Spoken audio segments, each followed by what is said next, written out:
The severe storm system that struck the eastern United States has caused massive destruction in Kentucky, Virginia, Tennessee, and West Virginia.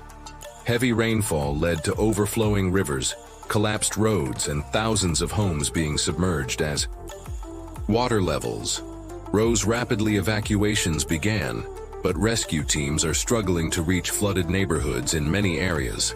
Legacy Bank, hardwood, and lumber, and down officials have stated that the flooding in the region is far more devastating than anticipated, and the situation remains critical in eastern Kentucky, particularly in Floyd, Perry, Cayenne, and Clay counties. Record-breaking rainfall has left entire neighborhoods underwater in Virginia's Buchanan County. Rising water levels have cut off roads, completely isolating several communities. Severe damage to power lines due to the flooding has left more than 300 people without electricity across Kentucky, Virginia, and Tennessee. Additionally, some areas have lost access to clean drinking water due to damaged water supply lines. Authorities have warned that power outages could last for days and that the infrastructure has suffered extensive damage. Get enough at the house in Jackson, Kentucky. The overflowing Panbo Lake has threatened surrounding homes, prompting the evacuation of hundreds of residents in West Virginia. Main roads have collapsed, in some towns completely halting. Transportation landslides and mudslides are further complicating rescue efforts. Officials have confirmed that a 73-year-old man lost his life in Manchester, Kentucky.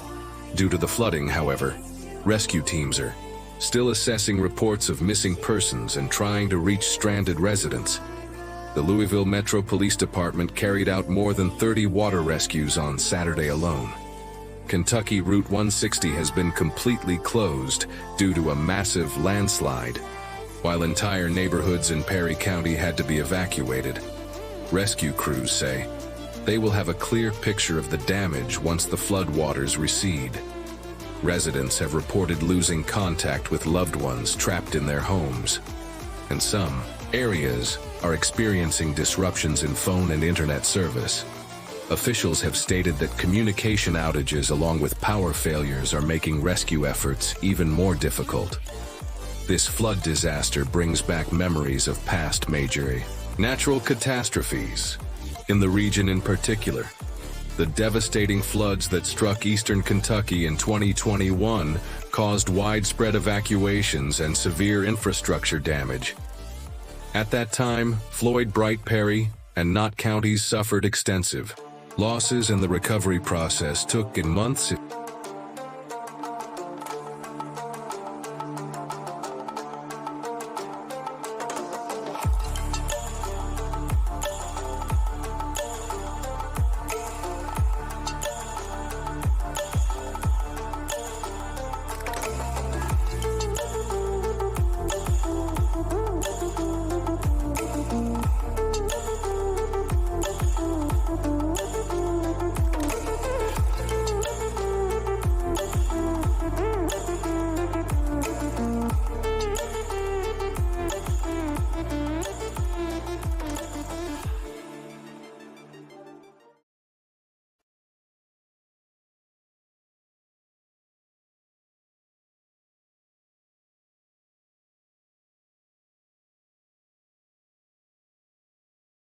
Europe's highest and most active volcano, Mount Etna, erupted in a spectacular display, sending lava shooting into the sky from its crater on Sicily's eastern coast. Molten rock surged from deep within the earth, overflowing the crater and cascading down the slopes like glowing red rivers. Massive clouds of ash billowed into the air, visible from miles away, creating a breathtaking yet intense scene that left both locals and tourists in awe. The eruption started at the Baca, a crater with a lava flow stretching nearly 2 miles. The fiery streams flowing from the summit stood in sharp contrast against the snow-covered slopes, painting a stunning yet eerie picture. As the volcanic activity intensified, air quality in the region dropped, and the extreme heat from the lava altered the surrounding ecosystem, at least temporarily. Etna's latest eruption, Putin, a dramatic show especially along its southeastern slopes. Observers reported lava fountains shooting up to 8,800 feet in multiple locations as the flames lit up the night sky. The volcano's peak appeared to be crowned with fire. The flow and intensity of the lava shifted constantly, driven by the pressure inside the volcano and movements within the crater. As the molten rock made its way down the slopes, it melted the snow, creating massive steam clouds that added another layer of spectacle to the event. Scientists confirmed that for now the lava is following predictable paths and doesn't pose an immediate threat to major settlements due to the eruption. Catane Fontana Rosa Airport, the largest airport on Sicily's east coast, was partially shut down on February 12th. Airport officials canal several flights due to heavy ashfall and poor visibility. Cleanup crews have been working to clear the ash, and authorities are doing their best to restore normal operations as soon as possible. Despite flight disruptions, the eruption has drawn even more tourists to the island.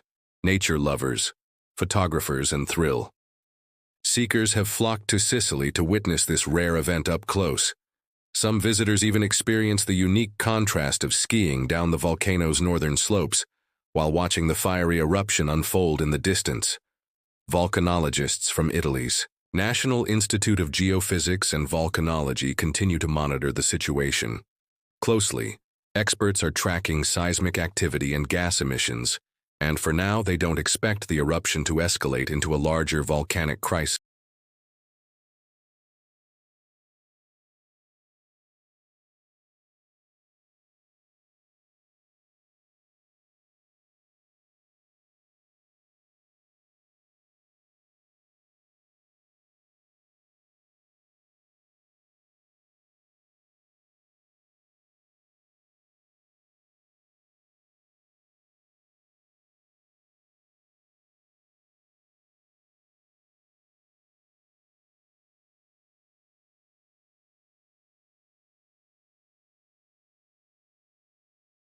Delta Airlines passenger plane skidded off the runway and flipped over while landing at Toronto Pearson International Airport. On Monday, the flight, which had taken off from Minneapolis, St. Paul International Airport, had 76 passengers and 4 crew members on board. All were evacuated, and 21 people were reported injured. Officials are investigating the cause of the crash, looking into whether weather conditions played a role. Meteorologists reported heavy snowfall and winds exceeding 60 kilometers per hour at the time of the crash. 8:28.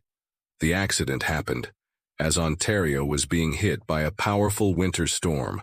The snowstorm, which started Monday and was expected to last through Tuesday evening, hit areas around Lake Huron and Georgian Bay. The hardest snow accumulation exceeded 50 centimeters in regions north of Mount Forest, Hanover, and Orangeville, while places like Kitchener-Waterville and Dundalk Highlands also saw heavy snowfall. In Toronto and surrounding areas, another 5 to 15 centimeters of snow was expected. Lake-effect snowstorms along the eastern shores of Lake Huron caused whiteout conditions, severely impacting travel.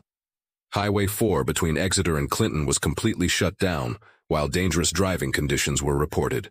Along Highways 6 and 10, authorities urged residents to avoid non-essential travel due to the risk of getting stranded in blizzard.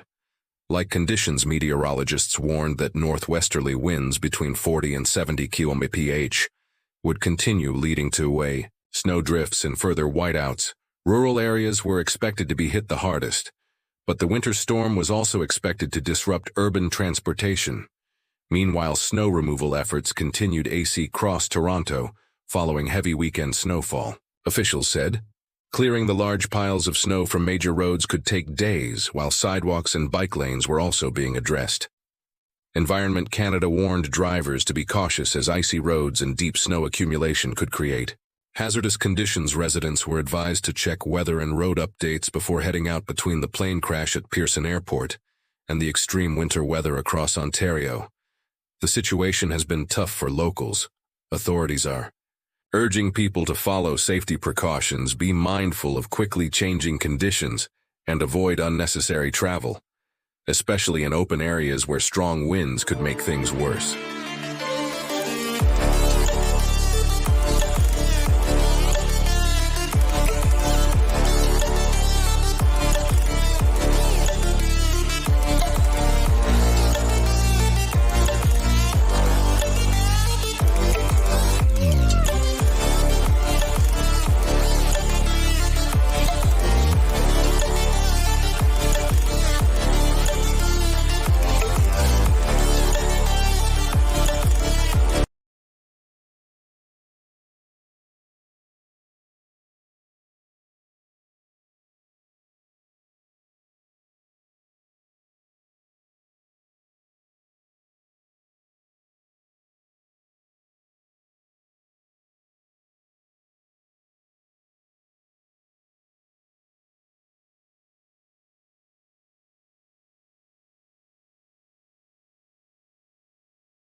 A devastating tornado suddenly hit northern PTOR yesterday afternoon, causing massive destruction in residential areas.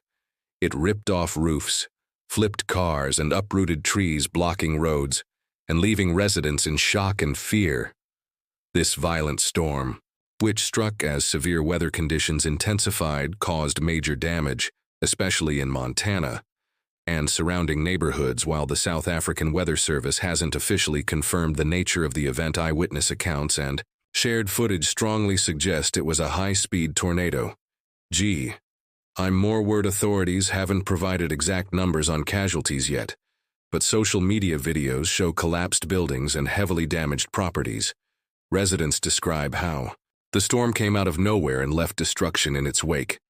Within minutes, officials in the city of Chani are working with disaster response teams to help those affected and provide necessary aid. The South African Weather Service has warned of more severe weather in Pretoria in the coming days, urging people to stay alert, especially in open or storm-prone areas.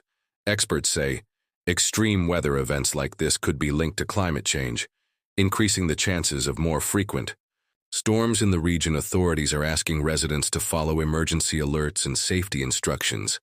As damage assessments continue, this disaster highlights, once again, how destructive extreme weather can be in South Africa.